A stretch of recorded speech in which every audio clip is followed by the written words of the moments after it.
تمام روحانی امراض اور مسائل کے حل کے لیے پیر محمود الحسن توحیدی چینل کو سبسکرائب کیجئے۔ بسم اللہ الرحمن الرحیم۔ محترم بھائی اور بہنوں، السلام علیکم ورحمۃ اللہ وبرکاتہ۔ اللہ سبحانہ تعالیٰ کی ذات وہ ذات ہے جس نے ساری کائنات کو پیدا فرمایا۔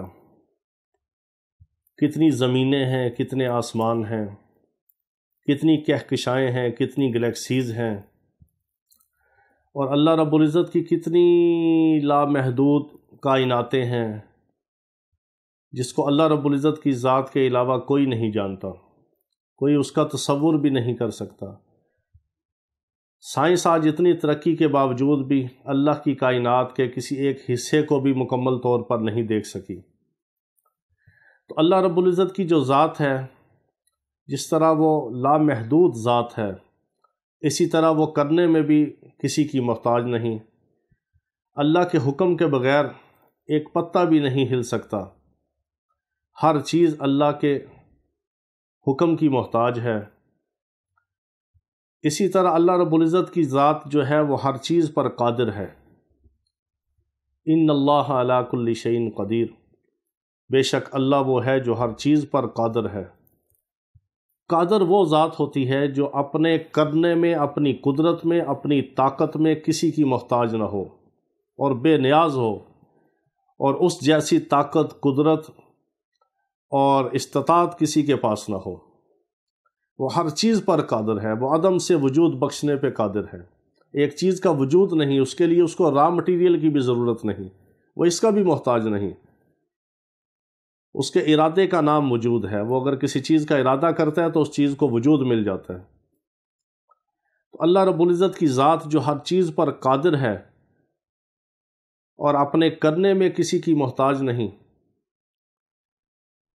اللہ رب العزت کی ذات مبارکہ کا ایک ایسا قدرت کا جو ایک اظہار ہے، وہ اللہ رب العزت نے جا بجا فرمایا ہے۔ قرآن پاک کی ایک آیت ہے جس میں اللہ رب العزت کی اسی قدرت کی طرف اشارہ ہے، اور اللہ رب العزت کی اسی جو قادر ہونے کی جو قدرت ہے، اس کی طرف اشارہ ہے۔ آپ کا کوئی کام ہو، دنیا میں جتنے بھی کام ہیں، آخرت کے جتنے بھی کام ہیں، آپ نیکی کے کام کر رہے ہیں، اپنے رزق کے کام کر رہے ہیں، کاروبار کا معاملہ ہے، کسی بھی طرح آپ کا کوئی کام ہے، اس میں اگر کوئی رکاوٹ ہے، کام نہیں ہو رہا،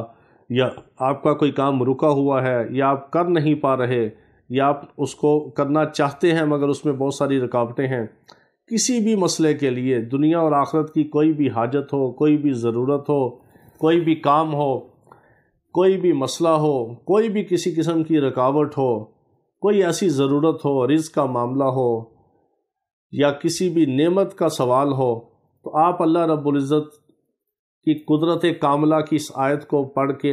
صرف 170 بار، یہ بہت مجرب عمل ہے، یہ تجارب الصالحین میں سے ہے، اولیاء کرام اور نیک لوگوں کے تجربات میں سے یہ ایک بہت زبردست عمل ہے جو میں آپ کو بیان کر رہا ہوں، کہ آپ اس آیت کو صرف 170 بار پڑھیں، تنہائی میں بیٹھ کے، باوضو ہو کے، اور اگر دو زانو بیٹھیں تو بہت اچھا ہے۔ 170 بار پڑھ کے آپ سجدے میں دعا کریں، جو حاجت آپ اللہ رب العزت سے مانگیں گے فوری اللہ تعالیٰ آپ کو عطا فرمائیں گے۔ ہاں، کسی مصلحت کی وجہ سے اللہ کے گھر میں اگر کوئی دیر ہو تو اس کو اللہ تعالیٰ بہتر جانتے ہیں، اللہ تعالیٰ آپ کو اس کا متبادل عطا فرما دیں گے، لیکن یہ بہت مجرب عمل ہے۔ کسی بھی ضرورت کے لیے، کسی بھی مقصد کے لیے، کسی بھی حاجت کے لیے، رزق کا معاملہ ہو، ترقی کا معاملہ ہو، کسی کام میں کوئی رکاوٹ ہو، کوئی کام اٹکا ہوا ہو، کام ہو نہ رہا ہو، کسی بھی ضرورت کے لیے، کسی بھی حاجت کے لیے، کسی بھی مقصد کے لیے، آپ اس کو 170 بار ایک مجلس میں، ایک نشست میں بیٹھ کے تنہائی میں پڑھیں اور سجدے میں دعا کریں، فوراً اللہ رب العزت آپ کے لیے راستے کھول دیں گے۔ اور اللہ سے استحضار کے ساتھ دعا کریں، ان اللہ علی کل شیء قدیر، یہ آپ نے پڑھنا ہے 170 بار۔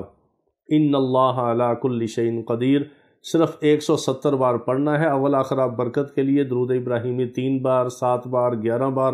محبت اور عقیدت کے ساتھ آپ جتنا بھی پڑھ سکیں وہ بہتر ہے، لیکن اس آیت کو آپ نے ان اللہ علی کل شیء قدیر کو 170 بار پڑھ کے سجدے میں آپ نے دعا کرنی ہے۔ 1 دن کریں، 3 دن کریں، 7 دن کریں، اس کو زندگی کا معمول اگر بنا لیں، چھوٹا سا عمل ہے، 10 منٹ کا عمل ہے سارا،